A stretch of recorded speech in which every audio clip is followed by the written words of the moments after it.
here people come around in the sea beach, they make the picnics, they enjoy, and the morning and evening are very beautiful. And whenever But look what they are doing. They're just throwing everything around. oh, Why you are throwing all this garbage around? This is a picnic place here.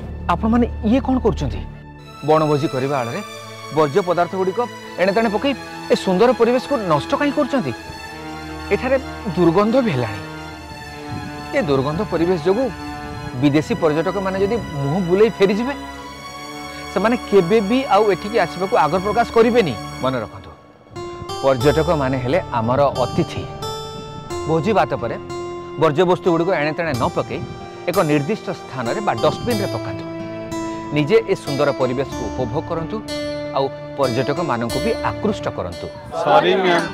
Okay, but in future you don't do it anymore.